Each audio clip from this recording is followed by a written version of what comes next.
হিলফুল ফুজুলের কথা আপনারা জানেন।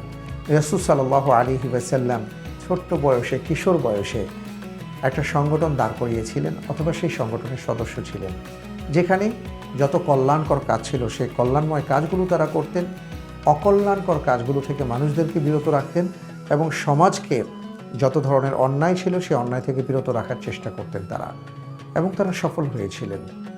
আমরা যেন সেই হিলফুল ফুজুলের সেই সেবা সংঘের মতন ভালো ভালো কাজগুলো করতে পারি, খারাপ কাজগুলো যেন মানুষকে বিরত রাখতে পারি, এই শিক্ষাটা কিন্তু রমজান আমাদেরকে দিচ্ছে। প্রিয় দর্শক, এক কথায় যদি বলি, আল্লাহ তাআলা চান আপনার আমার মাধ্যমে মানুষের সেবা হোক।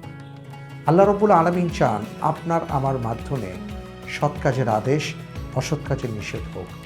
আল্লাহ তাআলা চান আমি আপনি যেন এমন হতে পারি যে আমাদের মাধ্যমে কোনো মানুষ কখনোই অকল্যাণকর কিছু হবে এটা চিন্তা করবেন না, বরং কল্যাণকর হবে।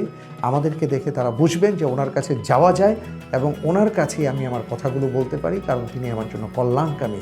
এটা যেন হতে পারি, আল্লাহ তাআলা এটাই চান।